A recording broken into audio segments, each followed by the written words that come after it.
बिस्मिल्लाहिर्रहमानिर्रहीम। अस्सलामु अलैकुम वरहमतुल्लाहि वबरकातुह।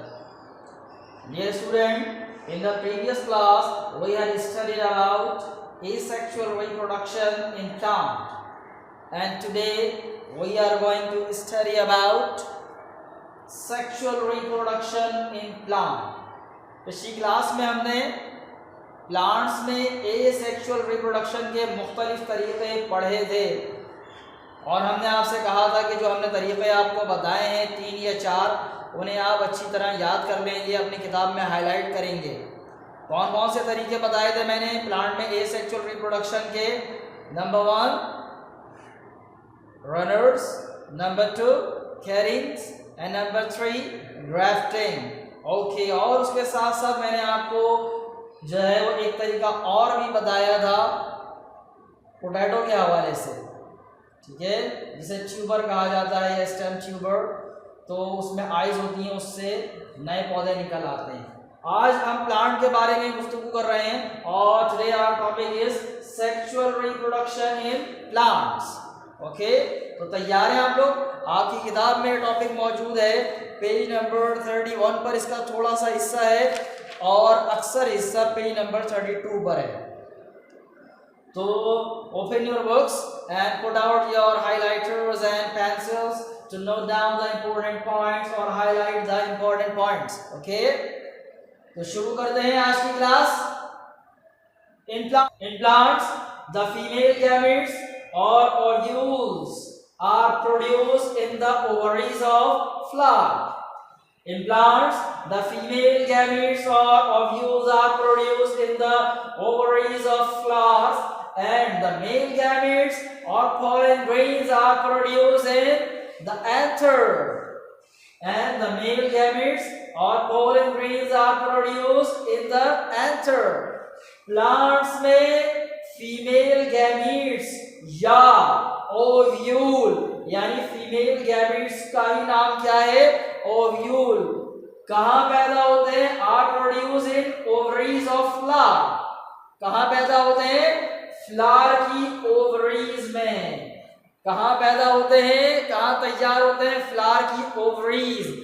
याद है फ्लावर का स्ट्रक्चर? फ्लावर का एक मेल पार्ट होता है, एक फीमेल पार्ट होता है, जो आपको बताया गया है। फीमेल पार्ट को क्या कहते हैं? कार्पल। और कार्पल के कितने हिस्से होते हैं? 3 हिस्से होते हैं, स्टिग्मा, स्टाइल एंड ओवरी। तो ये गैमीट्स, फीमेल गैमीट या ओव्यूल कहाँ पैदा होते हैं? ओवरीज में। ओके, और मेल गैमीट्स यानी पोलन ग्रेन्स। पोलन ग्रेन्स जो है वो क्या है? मेल गैमीट्स हैं, मेल रिप्रोडक्टिव सेल्स हैं। ये कहाँ पैदा होते हैं? एंथर। सही, एंथर कहाँ होता है? फ्लावर का आपने एक मेल पार्ट पढ़ा था जिसका नाम था स्टैमेन, और स्टैमेन के 2 पार्ट्स होते हैं। कितने पार्ट्स होते हैं? 2 पार्ट, एंथर एंड फिलामेंट। याद आया? तो एंथर में पॉलन ग्रेन्स पैदा होते हैं। तो मैंने क्या बताया कि प्लांट में फीमेल गैमीट्स कहाँ पैदा होते हैं? फ्लावर की ओवरीज में। और मेल गैमीट यानी पॉलन ग्रेन्स कहाँ पैदा होते हैं? एंथर में। एंथर भी कहाँ होता है? फ्लावर में ही होता है। ओके, तो प्लांट के मेल और फीमेल गैमीट क्या है? Ovule is the female gamete of flower and pollen grains are the male gametes of flower. कहाँ पैदा होते हैं? ये फ्लावर में ही पैदा होते हैं। ओवरीज में ओव्यूल पैदा होते हैं और पॉलन ग्रेन एंथर में पैदा होते हैं। ओके, अब सवाल यह है कि सेक्सुअल रिप्रोडक्शन में ओव्यूल और पॉलन ग्रेन आपस में मिलेंगे, मेल रिप्रोडक्टिव पार्ट और फीमेल रिप्रोडक्टिव पार्ट या सेल आपस में मिलेंगे तो नया पौधा पैदा होगा। तो इनको मिलाने के लिए अल्लाह ताला ने क्या बंदोबस्त किया है? सही, वो है पॉलिनेशन। ओके, क्या है? पॉलिनेशन। पॉलिनेशन याद है, आप पढ़ चुके हैं, प्रेप और 6 में आपने पढ़ा है। क्या है pollination? The transfer of pollen grain from anther to the stigma of flower is called pollination. The transfer of pollen grain from anther to the stigma of flower is called pollination. Pollination क्या है? Pollen grains anther से stigma पर मुंतकिल हो जाए। Transfer का मतलब होता है मुंतकिल होना, यानी पॉलन ग्रेन्स एंथर से कहां मुंतकिल हो जाए? स्टिग्मा पे। तो ये अमल क्या कहलाता है? पॉलिनेशन। क्या कहलाता है? पॉलिनेशन। इसको थोड़ा सा आप समझ लें, आपको ना फ्लावर के पार्ट्स भी पता चल जाए। देखिए फ्लावर के पार्ट्स जो हमने आपको पढ़ाए थे, फीमेल पार्ट,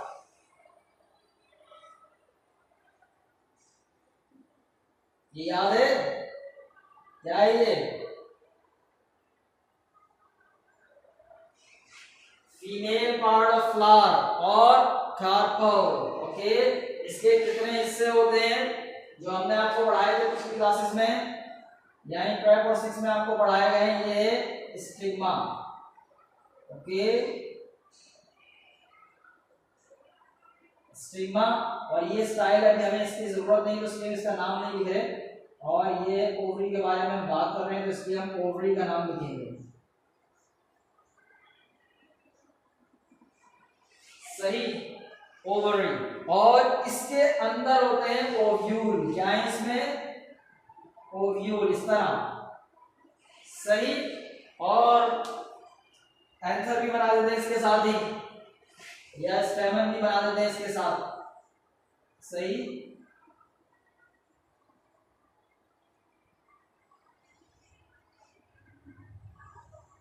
इस तरह इसके भी 2 हिस्से होते हैं ना। अभी हमारा कंसर्न किससे है?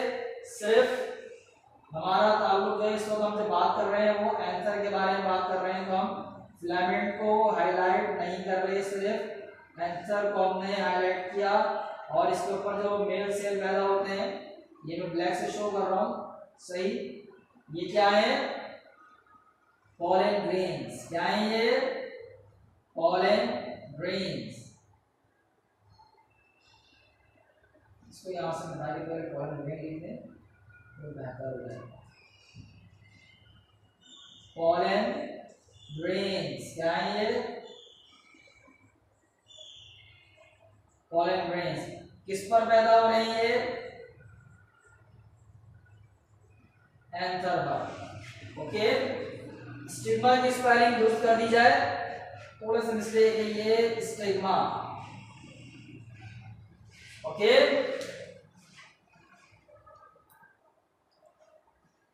तो ये देख लिया आपने, ये फीमेल पार्ट बनाया कार्पल, और इसमें स्टिग्मा एंड ओवरी, और ये मेल पार्ट सही है स्टैमन, और इसमें क्या है?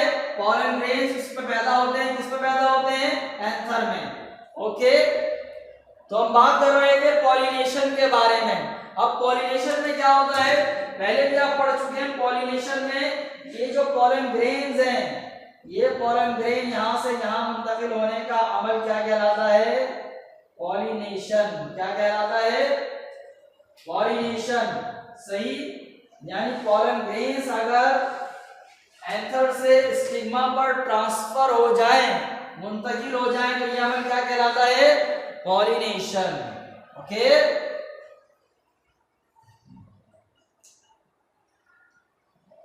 तो उसके बाद there are 2 types of pollination.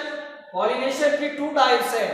ये नई बात है 7th क्लास में। इससे पहले आपने पॉलिनेशन की डेफिनेशन तो पढ़ी है, लेकिन आपने टाइप्स ऑफ पॉलिनेशन के बारे में नहीं पढ़ा। सही।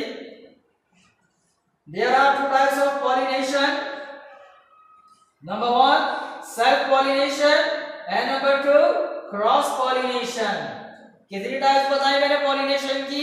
There are 2 types of pollination. Number 1 self pollination and number 2 cross pollination. Okay, नाम याद हो गए? अब बात करते हैं कि सेल्फ पॉलिनेशन क्या है और क्रॉस पॉलिनेशन क्या है। Self pollination is a type of pollination in which pollen grains are transferred from anther to the stigma of same flower। एक ही फ्लावर में दोनों पार्ट मौजूद हो।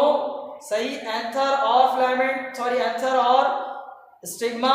पॉलन ग्रेन एंथर से स्टिग्मा पे मुंतकिल हो जाएं, यानी एक ही फ्लावर के पॉलन ग्रेन उसके अपने स्टिग्मा पर अगर मुंतकिल हो जाए तो ये अमल क्या कहलाएगा? Self pollination.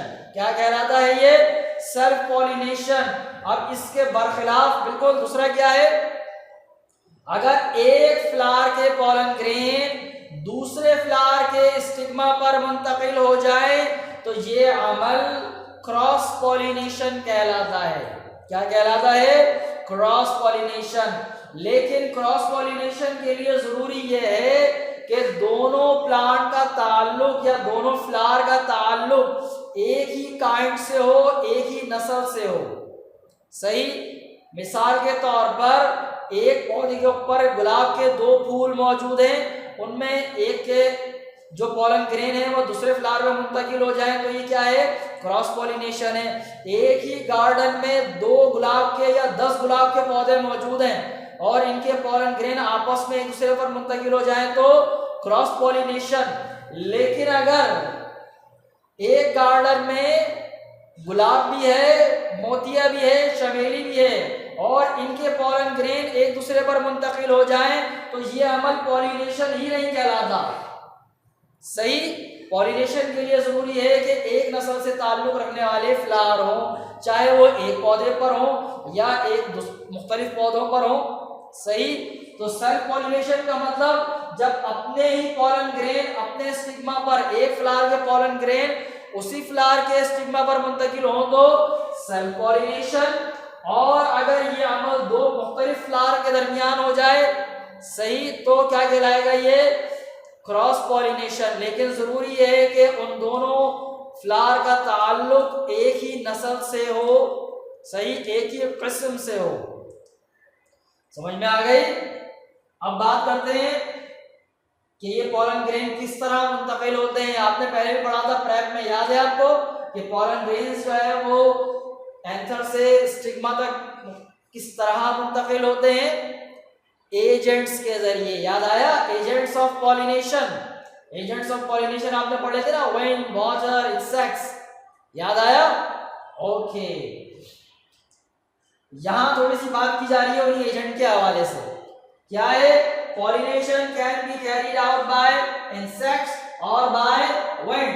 पॉलिनेशन का अमल किसके जरिए हो सकता है? इंसेक्ट्स के जरिए भी हो सकता है और विंड के जरिए भी हो सकता है। आज हम एजेंट्स ऑफ पॉलिनेशन को डिस्कस नहीं करने जा रहे। हमारा असल टारगेट है कि ऐसे कौन से फ्लावर्स हैं या पौधे हैं जिनके जो पॉलन ग्रेन्स हैं वो इंसेक्ट्स के जरिए ट्रांसफर होते हैं और ऐसे कौन से प्लांट हैं जिनमें विंड के जरिए पॉलिनेशन का अमल होता है, हवा के जरिए। क्योंकि बात यह है कि insect pollinated flowers and wind pollinated flowers ये 2 अलग-अलग तरह के फ्लावर्स हैं, यानी मुख्तलिफ होते हैं एक दूसरे से। अल्लाह रब्बुल इज्जत ने दोनों में अलग-अलग सलाहियतें रखी हैं, अलग-अलग खुसूसियात रखी हैं। इसी वजह से बाज इंसेक्ट के जरिए पॉलिनेट होते हैं और बाज विंड के जरिए। तो आज हमारा असल टारगेट है कौन से फ्लावर ऐसे हैं या ऐसे जो फ्लावर इंसेक्ट के जरिए पॉलिनेट होते हैं उनकी खुसूसियात क्या हैं, और जो फ्लावर या पौधे विंड के जरिए पॉलिनेट होते हैं उनकी खुसूसियात क्या हैं। समझ रहे? हमारा टारगेट एजेंट्स ऑफ पॉलिनेशन नहीं है। हम ये देखने जा रहे हैं कि ऐसे कौन से फ्लावर हैं, उनमें क्या खुसूसियात हैं कि उन्हें इंसेक्ट पॉलिनेट करते हैं, और ऐसे कौन से फ्लावर हैं उनमें क्या खुसूसियात है जो हवा के जरिए पॉलिनेट होते हैं। ओके? दोनों के जो फ्लावर्स हैं मुख्तलिफ होते हैं और दोनों एजेंट के जरिए ट्रांसफर होने वाले पॉलन ग्रेन भी मुख्तलिफ होते हैं। सही? तो पहले बात करते हैं इंसेक्ट पॉलिनेटेड फ्लावर। ये इंसेक्ट पॉलिनेटेड फ्लावर कैसे होते हैं और इनके पॉलन ग्रेन्स कैसे होते हैं। ये टॉपिक आपकी किताब में मौजूद है, पेज नंबर 32 पे आ गए अब हम लोग। सही? आप लोग हाईलाइट करेंगे, आपके पास लिखा हुआ है। ठीक है? बात करें इंसेक्ट पॉलिनेटेड फ्लावर कैसे होते हैं। Usually have large coloured scented, इसमें कॉमा की जरूरत है, लार्ज के बाद कॉमा और यहां भी कॉमा, ठीक है, और यहां भी कॉमा। सही? Large usually have large colored scented petals and nectar। ऐसे फ्लावर जो इंसेक्ट के जरिए पॉलिनेट होते हैं, उनकी जो पेटल्स हैं, पेटल्स याद है ना, फूलों की पत्तियां, जो फूलों की पत्तियां हैं वो कैसी होती हैं, बड़ी होती हैं, लार्ज, कलर्ड, बहुत कलरफुल होती हैं और सेंटेड होती हैं। सेंटेड का मतलब उनमें खुशबू होती है, खुशबू। सेंट का मतलब होता है खुशबू, सही। तो सेंटेड होती है और इनमें नेक्टर भी होता है, नेक्टर, फूलों का रस, सही। तो इंसेक्ट्स के जरिए जो फ्लावर पॉलिनेट होते हैं उनकी पत्तियां कैसी होती हैं, लार्ज, कलर्ड, सेंटेड यानी खुशबूदार, और उनमें क्या होता है, नेक्टर यानी उनमें रस भी होता है। इसीलिए तो इंसेक्ट्स उन पे आते हैं, सही। इंसेक्ट इसीलिए उन पे आते हैं। और इनके जो पॉलन ग्रेन्स हैं, जो इंसेक्ट पॉलिनेटेड फ्लावर्स हैं, इनके पॉलन ग्रेन्स आमतौर पर बड़े साइज के होते हैं। तो ये इंसेक्ट्स की बॉडीज पर चिपक जाते हैं, और क्योंकि इंसेक्ट्स जो है वो मुख्तलिफ फ्लावर्स पे जाते हैं, विजिट करते हैं, तो वहाँ एक जगह से दूसरी जगह उनकी बॉडीज से लग के ये जो पॉलन ग्रेन्स है ट्रांसफर हो जाते हैं। उसके बाद विंड पॉलिनेटेड फ्लावर कैसे होते हैं, do not have large scented petals और नेक्टर। ये जो पानी हवा के जरिए, विंड के जरिए, विंड कहते हैं चलती हुई हवा को, किसको कहते हैं, चलती हुई हवा। तो विंड के जरिए जो फ्लावर पॉलिनेट होते हैं उनकी जो पत्तियां हैं वो लार्ज नहीं होती, उनमें आमतौर पर खुशबू भी नहीं होती और इनमें आमतौर पर रस भी नहीं होता, सही। इसीलिए तो इन पर इंसेक्ट्स आते ही नहीं, सही। आमतौर पर इन पर कीड़े मकोड़े नहीं आते, सही। तो इसीलिए ये किसके जरिए ट्रांसफर होते हैं, विंड के जरिए।